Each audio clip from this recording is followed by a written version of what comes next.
এর মধ্যে এত মানুষ, কি ব্যাপার, কি চাই ওরা, কি লিগে? ও তোর তো বলাই হয়নি, আমরা তো পাত্রী দেখতে গেছিলাম। পাত্রী আমগো মাশাআল্লাহ খুব পছন্দ হয়েছে। এখন পাত্রীর পক্ষ আমগো বাড়ি ঘর দুয়ার আর পাত্র দেখতে আছে, যদি সব কিছু পছন্দ হয়ে যায় আজকে বিয়ের ডেট ফাইনাল করে ফেলবো। কোনো কাজ করছো মা? পাত্রীও দিয়ে ফেলাইছো কোন ফাঁকে তোমরা? এগুলা আমার কইবা না, আমি জানি না, শুনি না, আমার বলতে হবে না এগুলা। আর আমার তো একটা অন্যরকম ভাবনা আছে না এখন এগুলা। এই আমরা যে তোর বিয়ের ব্যবস্থা করতেছি এ কথা তোরে কে কইছি? আমার বিয়ে না, তাহলে কার লাগে কি দেখতেছে? জানে ঠিক আমারে রেখে আমি তার বড় ভাই, আমার আমার ছোট ভাইয়ের বিয়ে দিতেছো তোমরা, মানে এটা কেমন কথা এলো গে? এটা কেমন দেখায়?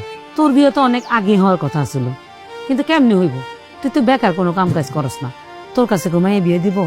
কোন বাপের মাইয়া তোর কাছে বিয়ে দিব? আর বিয়ে তো ছেলে খেলা না, মুখের কথাও না। বিয়ে যে করবি, বিয়ের অনেক দায়িত্ব আছে, অনেক খরচ আছে। তুই কেমনে করবি, কেমনে খাওয়াবি, খরচ চালাবি কেমনে? ঠিক আছে আমি বেকার, তাই বলে মানে আমার ছোট ভাইয়ের যদি আমার আগে বিয়ে দাও, গ্রামের মানুষজন কি করবো? তারপরে আমি বিয়ে করতে গেলে তো ঝামেলায় পড়ুম, কবু নির্গাতের কোন সমস্যা আছে? সমস্যা তো আছে, সবচেয়ে বড় সমস্যা হলো বেকারত্ব। এর চেয়ে বড় সমস্যা কি হইতে পারে? যতদিন না তুই ইনকাম করবি অতদিন তুই বিয়ের চিন্তা মাথায় আনবি না। ইনকাম করবি, তারপর বিয়ে করবি, এটাই আমার ফাইনাল কথা। আমি তো তোর বউ খাওয়াইতে পারবো না। দেখ তো ছোট ভাই, হে কিন্তু নিজে ইনকাম করতেছে, চাকরি করতেছে, বার মতো কর্মটা বাদ দিয়ে আমি তোরে বিয়ে করামু? বেকার ছেলের কপালে বউ জোটে না, বুঝলি? হ্যাঁ ঠিকই আছে, আমিও ভুলে গেছিলাম যে আমি বেকার, আসলে আমার কপালে বউ থাকবো কি লেগে, আর আমার বিয়ে শাদী নিয়ে কেউ চিন্তা করবো এইটাই আমি ভাবু কি লেগে? আমার তো বাবার দরকার নাই। এত বুঝার তোর দরকার নেই, এত বুঝার তোর দিন ভালোই যেত। অনেক কথা না কইয়া আমরা চল, মেহমানদারি করতে হইব, বাড়িতে মেহমান আইছে, চল।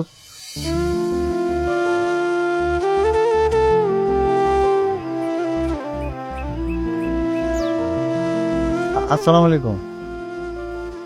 ওয়ালাইকুম সালাম। বাবাজির মনে হয় অনেক বেলা করে ঘুম থেকে উঠে অভ্যাস। না, ওই কালকে রাতে একটু ঘুমাইতে দেরি হয়ে গেছিল তো, ওই লেগে একটু মানে দেরি হয়েছে আর কি উঠতে। তার একটু পরে ঘুম থেকে উঠতা, তাহলে তোর সবার সামনে আসতে হতো না। এটা আবার কি কথা কইলি তুই? একটু দেরি করে আইছি তো কি হয়েছে?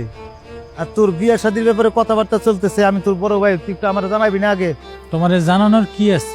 বিয়েটা তো আমার, তোমার আগে জানাইলে তুমি কি করতে পারতা? আমার বিয়াতে কি 10 লাখ টাকা খরচ করতে পারবা?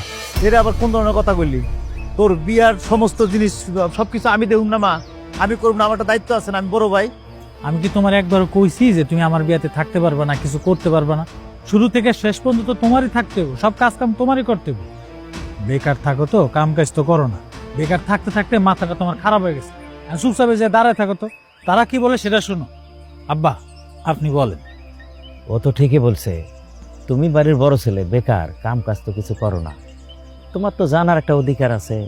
তা তুমি কও, বিয়ের দিন তারিখ কবে ঠিক করবো? আহা, কারে কি বলতেছে? সে হলো বেকার মানুষ, সে ভালো মন্দ বোঝে। দিন তারিখ সে কি ঠিক করবে? ভাই তুমি যাও তো, এনতে যাও, লঙ্গি মঙ্গি পরে হেনে আয় পড়ছে।